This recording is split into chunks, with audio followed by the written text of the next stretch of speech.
മിശിഹായിൽ ഏറ്റവും സ്നേഹം നിറഞ്ഞ മാതാപിതാക്കളെ, സഹോദരി സഹോദരങ്ങളെ, വാത്സല്യമുള്ള കുഞ്ഞുമക്കളെ, ഇന്ന് ഫെബ്രുവരി മാസം 1-ാം തീയതി ബഹുമാനപ്പെട്ട ഡാനിയലച്ചനോടൊപ്പം നമുക്ക് വചനം വായിച്ച് ധ്യാനിച്ച് പ്രാർത്ഥിക്കാം. ഇന്ന് നമ്മൾ വചനം വായിച്ച് ധ്യാനിക്കുന്നത് പുറപ്പാടിൻ്റെ പുസ്തകം 9-ാം അധ്യായം, ലേവ്യർ 7-ാം അധ്യായം, സങ്കീർത്തനം 49. പുറപ്പാട് 9-ാം അധ്യായം 1 മുതലുള്ള തിരുവചനങ്ങൾ. കർത്താവ് മോശയോട് വീണ്ടും അരുളി ചെയ്ത് ഫറവോയുടെ അടുക്കൽ ചെന്ന് പറയുക, ഹെബ്രായരുടെ ദൈവമായ കർത്താവ് കൽപ്പിക്കുന്നു, എന്നെ ആരാധിക്കാൻ വേണ്ടി എൻ്റെ ജനത്തെ വിട്ടയക്കുക. നീ ഇനിയും അവരെ വിട്ടയക്കാൻ വിസമ്മതിച്ച് തടഞ്ഞു നിർത്തിയാൽ കർത്താവിൻ്റെ കരം വയലിലുള്ള നിന്റെ മൃഗങ്ങളുടെ മേൽ, കുതിര, കഴുത, ഒട്ടകം, കാള, ആട് എന്നിവയുടെ മേൽ നിപതിക്കും. അവയെ മഹാമാരി ബാധിക്കും. ഇസ്രായേൽക്കാരുടെ ഈജിപ്തുകാരുടെയും മൃഗങ്ങൾക്ക് തമ്മിൽ കർത്താവ് ഭേദം കൽപ്പിക്കും. ഇസ്രായേൽക്കാരുടെ ഇതിൽ ഒന്നുപോലും നശിക്കുകയില്ല. കർത്താവ് നാളെ ഈ രാജ്യത്ത് ഇത് ചെയ്യുമെന്ന് പറഞ്ഞുകൊണ്ട് സമീപം നിശ്ചയിച്ചിരിക്കുന്നു. അടുത്ത ദിവസം തന്നെ കർത്താവ് പ്രകാരം പ്രവർത്തിച്ചു. ഈജിപ്തുകാരുടെ മൃഗങ്ങളെല്ലാം ചത്തൊടുങ്ങി. എന്നാൽ ഇസ്രായേൽക്കാരുടെ മൃഗങ്ങളിൽ ഒന്നുപോലും ചത്തില്ല. ഫറവോ ആളയച്ച് അന്വേഷിച്ചപ്പോൾ ഇസ്രായേൽക്കാരുടെ കന്നുകാലികളിൽ ഒന്നുപോലും ചത്തില്ലെന്നറിഞ്ഞു. അതിന് അവൻ്റെ ഹൃദയം കഠിനമായി, അവൻ ജനത്തെ വിട്ടയച്ചില്ല. കർത്താവ് മോശയോട് ഫറവോനോട് അരുളി ചെയ്ത്, ചൂളയിൽ നിന്ന് കൈനിറയെ ചാരം പാരുക. ഫറവോ കാണുക മോശ അത് ആകാശത്തിലേക്ക് വിതറട്ടെ. അത് ഈജിപ്ത് രാജ്യം മുഴുവൻ ധൂളിയായി വ്യാപിക്കും. ആ രാജ്യമാസകലമുള്ള മനുഷ്യരുടെയും മൃഗങ്ങളുടെയും ദേഹത്ത് പൊട്ടിയൊലിക്കുന്ന വ്രണങ്ങൾ ഉണ്ടാക്കും. അതനുസരിച്ച് അവ ചൂളയിൽ നിന്ന് ചാരമെടുത്തുകൊണ്ട് ഫറവോയുടെ മുമ്പിലെത്തി. മോശ ചാരം അന്തരീക്ഷത്തിലേക്ക് എറിഞ്ഞപ്പോൾ അത് മനുഷ്യരിലും മൃഗങ്ങളിലും പൊട്ടിയൊലിക്കുന്ന വ്രണങ്ങൾ ഉണ്ടാക്കി. എല്ലാ ഈജിപ്തുകാരോടും ഒപ്പം മന്ത്രവാദികളെയും വ്രണങ്ങൾ ബാധിച്ചതിനാൽ മന്ത്രവാദികൾക്ക് മോശയുടെ മുൻപിൽ നിൽക്കാൻ കഴിഞ്ഞില്ല. കർത്താവ് മോശയോട് പറഞ്ഞതുപോലെ അവിടുന്ന് ഫറവോയുടെ ഹൃദയം കഠിനമാക്കി. അവൻ അവരുടെ വാക്ക് ശ്രദ്ധിച്ചില്ല. അനന്തരം കർത്താവ് മോശയോട് കൽപ്പിച്ചു, അതിരാവിലെ എഴുന്നേറ്റ് ഫറവോയുടെ മുമ്പിൽ ചെന്ന് പറയുക, ഹെബ്രായരുടെ ദൈവമായ കർത്താവ് ഇപ്രകാരം പറയുന്നു, എന്നെ ആരാധിക്കുന്നതിന് വേണ്ടി എൻ്റെ ജനത്തെ വിട്ടയക്കുക. ലോകം മുഴുവനും എനിക്ക് തുല്യനായി മറ്റൊരാളില്ലെന്ന് നീ മനസ്സിലാക്കാൻ വേണ്ടി ഈ പ്രാവശ്യം എൻ്റെ മഹാമാരികളെല്ലാം നിന്റെയും സേവകരുടെയും ജനത്തിൻ്റെയും ഞാൻ അയക്കും.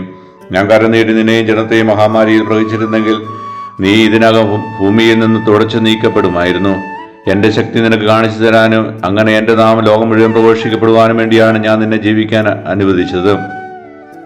എൻ്റെ ജനത്തെ വിട്ടയക്കാതിരിക്കത്തക്ക വിധം നീ ഇനിയും അവരുടെ നേരെ അഹങ്കാരം പ്രകടിപ്പിക്കുമോ? ഈജിപ്തിന്റെ ആരംഭം മുതൽ ഇന്ന് വരെ ഉണ്ടായിട്ടില്ലാത്ത വിധം കഠിനമായ കന്മഴ നാളെ ഈ സമയത്ത് ഞാൻ വർഷിക്കും. ആകയാൽ ഉടനെ ആളയച്ച് കന്നുകാലികളടക്കം വയലിലുള്ളവയെ എല്ലാം സുരക്ഷിത സ്ഥാനങ്ങളിൽ എത്തിക്കുക. എന്നാൽ വീട്ടിലെത്തിക്കാതെ വയലിൽ നിൽക്കുന്ന സകല മനുഷ്യരുടെയും മൃഗങ്ങളുടെയും മേൽ കന്മഴ പെയ്യുകയും അവയെല്ലാം ചത്തുപോവുകയും ചെയ്യും. ഫറവോയുടെ സേവകർ കർത്താവിന്റെ വാക്കിനെ ഭയപ്പെട്ടവർ തങ്ങളുടെ ദാസരെയും മൃഗങ്ങളെയും വേഗം വീടുകളിലെത്തിച്ചു. എന്നാൽ കർത്താവിന്റെ വാക്കിനെ ഗവനിക്കാതിരുന്നവർ തങ്ങളുടെ ദാസരെയും മൃഗങ്ങളെയും വയലിൽ തന്നെ നിർത്തി. കർത്താവ് മോശയോട് അരുളി ചെയ്ത്, നിന്റെ കൈ ആകാശത്തിലേക്ക് നീട്ടുക. ഈജിപ്ത് രാജ്യത്തെങ്ങുമുള്ള മനുഷ്യരുടെയും മൃഗങ്ങളുടെയും വയലിലെ ചെടികളുടെയും മേൽ കന്മഴ വർഷിക്കട്ടെ. മോശ തന്റെ വടി ആകാശത്തേക്ക് നീട്ടി. കർത്താവ് ഇടിയും കന്മഴയും അയച്ചു. മിന്നൽ പിണരുകൾ ഭൂമിയിലേക്ക് പാഞ്ഞിറങ്ങി. കർത്താവ് ഈജിപ്തിന് കന്മഴ പെയ്യിച്ചു. ഈജിപ്തുകാർ ഒരു ജനമായി രൂപം കൊണ്ട ശേഷം ഒരിക്കലും ഉണ്ടായിട്ടില്ലാത്ത വിധം മിന്നൽ പിണരുകൾ ഇടകലർന്ന ശക്തമായ കന്മഴ വർഷിച്ചു. അത് ഈജിപ്തിലെ വയലുകളിൽ ഉണ്ടായിരുന്ന മനുഷ്യരെയും മൃഗങ്ങളെയും എല്ലാം നശിപ്പിച്ചു. അവിടെ ഉണ്ടായിരുന്ന ചെടികളെയും വൻമരങ്ങളെയും നിശേഷം തകർത്തു കളഞ്ഞു. ഇസ്രായേൽക്കാർ വസിച്ചിരുന്ന ഗോഷേനിൽ മാത്രം കന്മഴ പെയ്തില്ല. ഫറവോ മോശയെയും അഹ്റോനെയും ആളയച്ച് വരുത്തി പറഞ്ഞു, ഈ പ്രാവശ്യം ഞാൻ തെറ്റ് ചെയ്തിരിക്കുന്നു. കർത്താവ് നീതിമാനാണ്, ഞാനും എൻ്റെ ജനവും തെറ്റുകാരാണ്. ഇടിമുഴക്കത്തിനും കന്മഴയ്ക്കും അത് അറുതി വരാൻ വേണ്ടി നിങ്ങൾ കർത്താവിനോട് പ്രാർത്ഥിക്കുവിൻ. ഞാൻ നിങ്ങളെ വിട്ടയക്കാം. ഇനി നിങ്ങൾ അല്പം പോലും വൈകേണ്ട. മോശ അവനോട് പറഞ്ഞു, ഞാൻ പട്ടണത്തിൽ നിന്ന് പുറത്തു കടന്നാലുടൻ കർത്താവിന്റെ നേർക്ക് കൈകൾ വിരിച്ച് പ്രാർത്ഥിക്കാം. അപ്പോൾ ഇടിമുഴക്കം അവസാനിക്കുകയും കന്മഴ നിൽക്കുകയും ചെയ്യും. അങ്ങനെ ഭൂമി മുഴുവൻ കർത്താവിൻ്റെതാണെന്ന് നീ ഗ്രഹിക്കും. എന്നാൽ നീയും സേവകരും ദൈവമായ കർത്താവിന് ഇപ്പോഴും ഭയപ്പെടുന്നില്ലെന്ന് എനിക്കറിയാം. കതിരിട്ട വാർലിയും പുഷ്പിച്ച ചണവും നശിപ്പിക്കപ്പെടും. എന്നാൽ ഗോതമ്പിന് ഇനങ്ങളിലൊന്നും നശിപ്പിച്ചില്ല, കാരണം അവ വളർച്ച പ്രാപിച്ചിരുന്നില്ല. മോശ ഫറവോയുടെ അടുക്കൽ നിന്ന് പുറപ്പെട്ട് പട്ടണത്തിന് വെളിയിലേക്ക് പോയി. കർത്താവിന്റെ നേർ കൈകൾ വിരിച്ച് പ്രാർത്ഥിച്ചു. ഉടനെ ഇടിമുഴക്കവും കന്മഴയും നിലച്ചു. അതിനുശേഷം മഴ പെയ്തില്ല. മഴയും കന്മഴയും ഇടിമുഴക്കവും പൂർണ്ണമായും നിലച്ചെന്ന് ഫറവോ കണ്ടപ്പോൾ അവന് സേവകരും വീണ്ടും പാപം ചെയ്യുകയും കഠിനഹൃദയരാവുകയും ചെയ്തു. കർത്താവ് മോശയോട് പറഞ്ഞതുപോലെ ഫറവോയുടെ ഹൃദയം കഠിനമായി. അവൻ ഇസ്രായേൽക്കാരെ വിട്ടയച്ചില്ല. ലേവ്യർ 7-ാം അധ്യായം 1 മുതലുള്ള തിരുവചനങ്ങൾ. അതിവിശുദ്ധമായ പ്രായശ്ചിത്ത ബലിക്കുള്ള നിയമം ഇതാണ്. ദഹനബലിക്കുള്ള മൃഗത്തെ കൊല്ലുന്ന സ്ഥലത്ത് വെച്ച് തന്നെ പ്രായശ്ചിത്ത ബലിക്കുള്ള മൃഗത്തെയും കൊല്ലണം. അതിന്റെ രക്തം ബലിപീഠത്തിന് ചുറ്റും തളിക്കണം.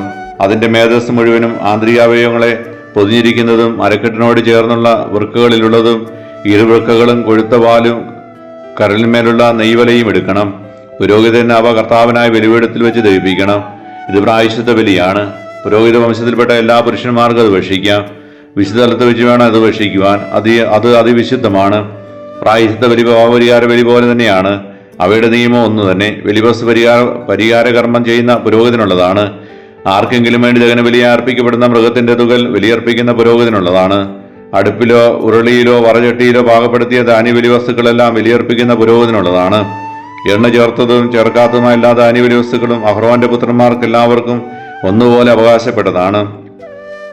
കർത്താവിന് സമർപ്പിക്കുക എന്ന സമാധാന ബലിയുടെ നിയമം ഇതാണ്. കൃതജ്ഞതാപ്രകാശത്തിന് വേണ്ടിയാണ് ഒരുവൻ അത് അർപ്പിക്കുന്നതെങ്കിൽ എണ്ണ ചേർത്ത പുളിപ്പില്ലാത്ത അപ്പവും എണ്ണ പുരട്ടിയ പുളിപ്പില്ലാത്ത അടയും നേരിയ മാവിൽ എണ്ണ ചേർത്ത് കുഴച്ച് ചുട്ട അപ്പവുമാണ് കൃതജ്ഞതാബലിയോട് ചേർത്ത് സമർപ്പിക്കേണ്ടത്. കൃതജ്ഞതാപ്രകാശനത്തിനുള്ള സമാധാന ബലിയോടുകൂടി പുളിപ്പുള്ള അപ്പവും കാഴ്ച അർപ്പിക്കണം. ഓരോ ബലിയർപ്പണത്തിനും കർത്താവിന് കാഴ്ചയായി ഓരോ അപ്പം നൽകണം.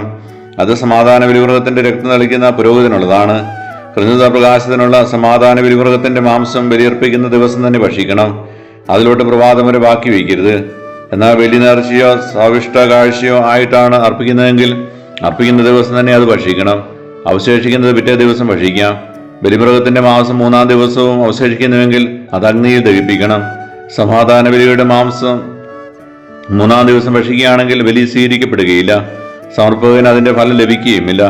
അത് അശുദ്ധമായിരിക്കും. ഭക്ഷിക്കുന്നവൻ കുറ്റമേൽക്കേണ്ടി വരും. അശുദ്ധ വസ്തുക്കളുടെ സ്പർശനമേറ്റ മാംസം ഭക്ഷിക്കരുത്. അത് തീയിൽ ദഹിപ്പിച്ചു കളയണം. ശുദ്ധിയുള്ള എല്ലാവർക്കും മാംസം ഭക്ഷിക്കാം. എന്നാൽ അശുദ്ധനായിരിക്കും ആരെങ്കിലും കർത്താവിന് അർപ്പിക്കപ്പെട്ട സമാധാന ബലിയുടെ മാംസം ഭക്ഷിച്ചാൽ അവൻ സ്വജനത്തിൽ നിന്ന് വിച്ഛേദിക്കപ്പെടണം. അശുദ്ധമായ ഏതെങ്കിലും ഒന്നിനെ, മാനുഷിക മാലിന്യത്തെയോ അശുദ്ധമായ മൃഗത്തെയോ നിന്ദ്യമായ എന്തെങ്കിലും അശുദ്ധ വസ്തുവിനെയോ സ്പർശിച്ചതിന് ശേഷം കർത്താവിന് അർപ്പിക്കപ്പെട്ട സമാധാന ബലിയുടെ മാംസം ഭക്ഷിക്കുന്നവൻ സ്വജനത്തിൽ നിന്ന് വിച്ഛേദിക്കപ്പെടണം. കർത്താവ് മോശയോട് അരുളി ചെയ്തു, ഇസ്രായേൽ ജനത്തോട് പറയുക, നിങ്ങൾ കാളയുടെയോ ചെമ്മരിയാടിന്റെയോ കോലാടിന്റെയോ മേധസ് ഭക്ഷിക്കരുത്. ചത്തതോ വന്യമൃഗങ്ങൾ കൊന്നതോ ആയ മൃഗത്തിന്റെ മേധസ് ഒരു കാരണവശാലും ഭക്ഷിക്കരുത്. അത് മറ്റാവശ്യങ്ങൾക്ക് ഉപയോഗിക്കാം. കർത്താവിന് ദഹനബലിയെ അർപ്പിച്ച മൃഗത്തിന്റെ മേധസ് ആരെങ്കിലും ഭക്ഷിച്ചാൽ അവനെ സ്വജനത്തിൽ നിന്ന് വിച്ഛേദിക്കണം. നിങ്ങൾ എവിടെ പാർത്താലും പക്ഷിയുടെയോ മൃഗത്തിന്റെയോ രക്തം ഭക്ഷിക്കരുത്. രക്തം ഭക്ഷിക്കുന്നവൻ സ്വജനത്തിൽ നിന്ന് വിച്ഛേദിക്കപ്പെടണം. കർത്താവ് മോശയോട് അരുളി ചെയ്തു, ഇസ്രായേൽ ജനത്തോട് പറയുക, കർത്താവിന് സമാധാന ബലി അർപ്പിക്കുവാൻ വരുമ്പോൾ തന്റെ ബലിവസ്തുവിൽ ഒരു ഭാഗം അവിടത്തേക്ക് പ്രത്യേക കാഴ്ചയായി കൊണ്ടുവരണം. കർത്താവിനുള്ള ദഹനബലി വസ്തുക്കൾ സ്വന്തം കൈകളിൽ തന്നെ അവൻ കൊണ്ടുവരട്ടെ. ബലിമൃഗത്തിന്റെ നെഞ്ചോടൊപ്പം മേധസ്സും കൊണ്ടുവരണം.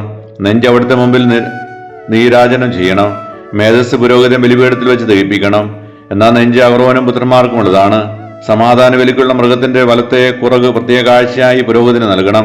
വലത്തെ കുറക് സമാധാന ബലിയുടെ രക്തവും മേധസ്സും അർപ്പിക്കുന്ന അഹ്റോന്റെ പുത്രനുള്ളതാണ്. നിരോചനം ചെയ്ത നെഞ്ചും അർപ്പിച്ച കുറകും ഇസ്രായേൽ ജനത്തിനുള്ള ശാശ്വത അവകാശമായ സമാധാന ബലിയിൽ നിന്ന് അഹ്റോനും പുത്രന്മാർക്ക് ഞാൻ നൽകിയിരിക്കുന്നു. അഹ്റോനും പുത്രന്മാരും കർത്താവിന്റെ പുരോഹിതരായി ശുശ്രൂഷ ചെയ്യുവാൻ അഭിഷിക്തരായ ദിവസം അവിടുത്തെ ദഹനബലികളിൽ നിന്ന് അവർക്ക് ലഭിച്ച ഓഹരിയാണിത്. ഇത് അവർക്ക് നൽകണമെന്ന് അവരുടെ അഭിഷേക ദിവസം കർത്താവ് ഇസ്രായേൽ ജനത്തോട് കൽപ്പിച്ചിട്ടുണ്ട്. ഇത് തലമുറയെ തോറും അവരുടെ ശാശ്വത അവകാശമാണ്. ദഹനബലി, ധാന്യബലി, പാപപരിഹാര ബലി, പ്രായശ്ചിത്ത ബലി, സമാധാന ബലി, അഭിഷേകം എന്നിവ സംബന്ധിച്ചുള്ള നിയമമാണ് ഇത്. സീനായി മരുഭൂമിയെ വെച്ച് തനിക്ക് ബലികൾ അർപ്പിക്കണമെന്ന് ഇസ്രായേൽക്കാരോട് കൽപ്പിച്ച നാളിലാണ് സീനായി മലയിൽ വെച്ച് കർത്താവ് മോശയോട് ഇങ്ങനെ ആജ്ഞാപിച്ചത്. സങ്കീർത്തനം 49:1 മുതലുള്ള തിരുവചനങ്ങൾ. ജനതകളെ ശ്രദ്ധിക്കുവിൻ, ഭൂവാസികളെ ചെവി ഓർക്കുവിൻ. എളിയവരും ഉന്നതരും ധനികരും ദരിദ്രരും ഒന്നുപോലെ കേൾക്കട്ടെ. എന്റെ ആദരങ്ങൾ ജ്ഞാനം പ്രഘോഷിക്കും, എന്റെ ഹൃദയം വിവേകം മന്ത്രിക്കും. സുഭാഷിതത്തിന് ഞാൻ ചെവി ചായിക്കും. കിന്നരനാദത്തോടെ ഞാൻ എന്റെ കടങ്കഥയുടെ പൊരുൾ തിരിക്കും. എന്നെ പീഡിപ്പിക്കുന്നവരുടെ ദുഷ്ടത എന്നെ വലയം ചെയ്യുന്നു. ക്ലേശകാലങ്ങളിൽ ഞാൻ എന്തിനു ഭയപ്പെടണം? അവർ തങ്ങളുടെ ധനത്തിൽ ആശ്രയിക്കുകയും സമ്പത്തിൽ അഹങ്കരിക്കുകയും ചെയ്യുന്നു. തന്നെ വീണ്ടെടുക്കാനോ സ്വന്തം ജീവന്റെ വില ദൈവത്തിന് കൊടുക്കുവാനോ ആർക്ക് കഴിയുകയില്ല. ജീവന്റെ വിടുതൽ വില വളരെ വലുതാണ്. എത്രയായാലും അത് തികയുമില്ല. എന്നേക്കും ജീവിക്കാനോ പാതാളം കാണാതിരിക്കാനോ കഴിയുന്നത് എങ്ങനെ? ജ്ഞാനി മരിക്കുന്നതെന്നും മണ്ടനും മന്ദബുദ്ധിയും ഒന്നുപോലെ നശിക്കുമെന്നും തങ്ങളുടെ സമ്പത്ത് അന്യർക്കായി ഉപേക്ഷിച്ചു പോകുമെന്നും അവർ കാണും.